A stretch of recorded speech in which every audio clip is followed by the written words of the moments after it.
안녕하세요. 오늘은 암호화폐 세계에서 최근 아주 눈길을 끄는 움직임을 보인 Gcash에 대해 좀 깊이 이야기 나눠보겠습니다. 지난 한 달 동안 무려 400%가 넘는 정말 놀라운 상승세를 보여주면서 많은 분들의 궁금증을 자아냈는데요. 과연 이 급등세 뒤에는 엄청난 기회가 숨어 있는 걸까요? 아니면 우리가 좀 놓치고 있는 위험 신호가 있는 걸까요? Gcash만의 독특한 기술적 특징, 그리고 또 현실적인 과제들을 하나하나 짚어보면서 그 본질을 좀 파악해 보시죠. 특히 비트코인하고 상당히 유사한 구조를 가졌으면서도 뭐랄까 핵심적인 차별점이자 어쩌면 양날의 검이 될 수도 있는 프라이버시 기능. 이게 굉장히 흥미롭습니다. 자, 한번 제대로 파헤쳐보죠. 우선 Gcash의 기본 설계부터 살펴보면요. 비트코인과 상당히 유사한 점이 많아요. 예를 들어서 총 발행될 수 있는 코인 양이 2,100만 개로 딱 정해져 있다는 점, 이거나 시간이 지남에 따라 신규 코인 발행량이 절반씩 줄어드는 반감기 모델을 채택했다는 점이 그렇죠. 또 거래를 검증하고 새로운 코인을 생성하는 방식도 비트코인과 동일하게 작업 증명, proof of work, 그러니까 복잡한 수학 문제를 푸는 경쟁을 통해서 이루어지고요. 채굴 난이도를 조절해서 블록 생성 속도를 일정하게 유지하는 메커니즘도 같습니다. 네, 맞습니다. 그 구조적 유사성이 Gcash 가치의 근간 중 하나를 이루는 거죠. 총량이 제한되어 있고 또 신규 공급이 시간이 갈수록 줄어든다는 것은 만약 Gcash에 대한 수요가 유지되거나 증가한다면 장기적으로 가치가 상승할 수 있는 기본적인 환경을 제공한다는 의미죠. 그러니까 희소성이 프로토콜 자체에 내장되어 있는 겁니다. 비트코인이 이 모델의 성공 가능성을 이미 증명했기 때문에 Gcash 역시 같은 경제적 원리에 기반한 가치 저장 수단으로서의 잠재력을 이야기할 수 있는 것이고요. 기본적인 틀은 비트코인과 유사하지만 Gcash를 특별하게 만드는 결정적인 차이는 역시 프라이버시 기능에 있겠죠. 여기서부터 이야기가 좀 복잡해지면서도 흥미로워지는 것 같습니다. Gcash 사용자는 두 가지 유형의 주소 중에서 선택할 수 있다고 하는데요. 맞습니다. 하나는 투명 주소, 영어로는 transparent address라고 하죠. 이건 뭐 비트코인처럼 거래 내역, 즉 누가 누구에게 얼마를 보냈는지가 블록체인상에 투명하게 공개되는 방식입니다. 다른 하나는 보호 주소, shielded address인데요. 바로 이 보호 주소를 사용할 때 Gcash의 핵심 기술인 GKSNRAKS라는 그 영지식 증명 암호 기술이 적용됩니다. 이 기술 덕분에 보호 주소 간의 거래는 거래가 유효하다는 사실 자체는 검증이 되면서도 보내는 사람, 받는 사람, 그리고 거래 금액과 같은 그런 민감한 정보는 외부에 전혀 노출되지 않게 되는 거죠. 기술적인 원리는 상당히 복잡하겠지만 중요한 건 이 선택적 프라이버시가 사용자에게 어떤 실질적인 의미를 제공하느냐일 것 같습니다. 왜 Gcash 개발자들은 이런 기능을 구현하려고 했을까요? 이론적으로 이 프라이버시 기능이 주는 이점은 명확합니다. 첫째로 거래 내역과 잔고가 외부에 공개되지 않으니까 해킹이나 강도의 표적이 될 위험을 줄일 수 있겠죠. 누가 얼마나 가지고 있는지 모르니까요. 둘째로 더 나아가서는 정부나 특정 기관이 개인의 금융활동을 과도하게 감시하거나 정치적인 이유 등으로 자산을 동결하거나 압류하는 것을 좀 어렵게 만들 수 있습니다. 즉, 금융 프라이버시와 검열 저항성, 이걸 높이는 것이 핵심 목표라고 할 수 있습니다. 특히 자산 통제에 대한 우려가 높은 지역이나 상황에서는 이 가치가 더욱 부각될 수 있겠죠. 듣고 보니 개인의 금융 프라이버시 보호나 자산 통제에 대한 저항 같은 가치, 이건 현재 우리 사회에서도 충분히 공감할 수 있는 중요한 이야기인 것 같습니다. 그런데 이 강력한 프라이버시 기능, 실제로는 얼마나 사용되고 있을까요? 아무리 좋은 기능이라도 사용되지 않으면 좀 의미가 퇴색될 텐데요. 바로 그 지점이 Gcash를 둘러싼 중요한 논쟁거리 중 하나였습니다. 사실은요, 역사적으로 Gcash 네트워크 활동을 분석해보면 오랫동안 대부분의 거래는 프라이버시 기능이 없는 투명 주소를 통해 이루어졌어요. 그러니까 핵심 차별점이라고 내세우는 그 보호 주소의 사용률이 상당히 저조했던 거죠. 이게 Gcash가 정말로 프라이버시 코인으로서의 정체성을 가지고 있느냐, 아니면 그냥 비트코인의 아류작에 불과하냐는 비판으로 이어지기도 했었고요. 핵심 기능인데 사용률이 낮았다니 그 이유는 뭘까요? 단순히 사용자들이 프라이버시를 원하지 않아서였을까요? 아니면 사용하기에 뭔가 좀 불편함이 있었던 걸까요? 여러 가지 요인이 복합적으로 작용했을 가능성이 높습니다.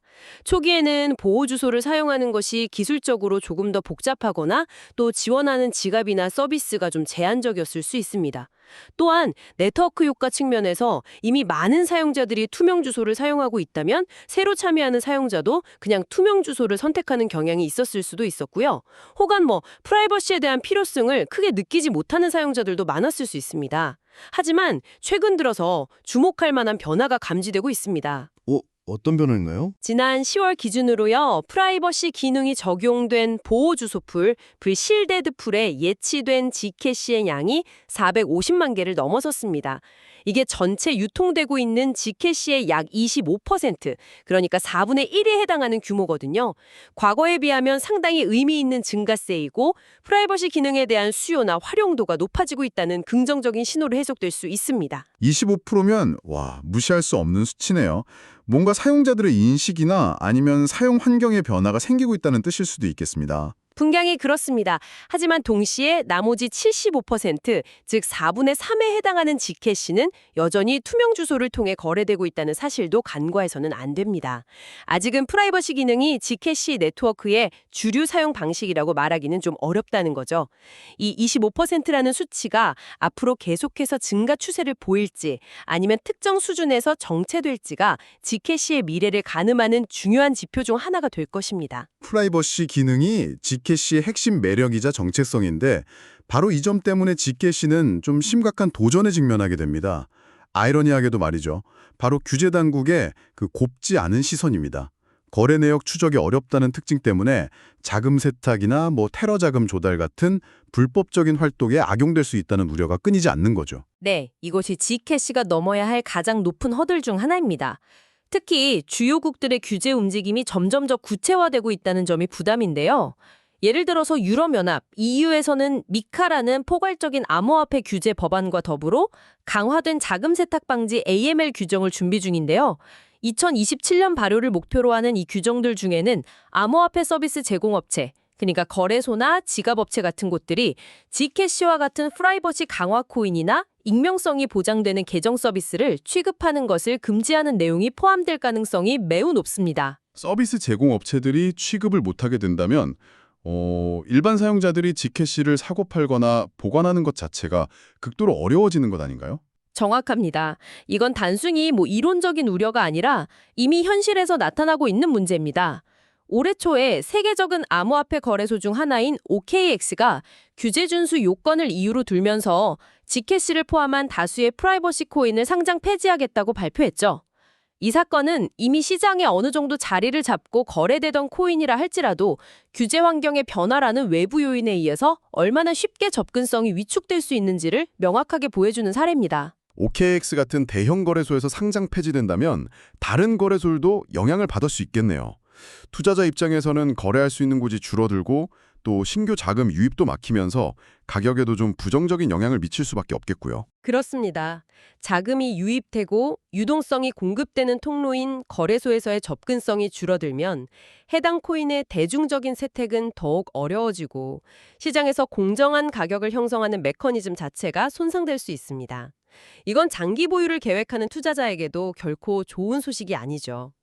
규제 당국이 정말로 강력한 조치를 취하기로 결정한다면 내가 얼마나 오래 코인을 보유했는지는 문제 해결에 아무런 도움이 되지 못합니다.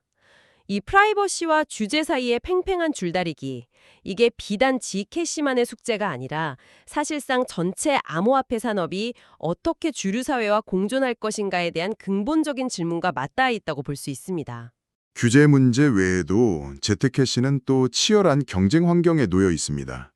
프라이버시 코인 영역만 봐도 강력한 경쟁자가 있죠. 네, 대표적으로 모네로를 꼽을 수 있습니다.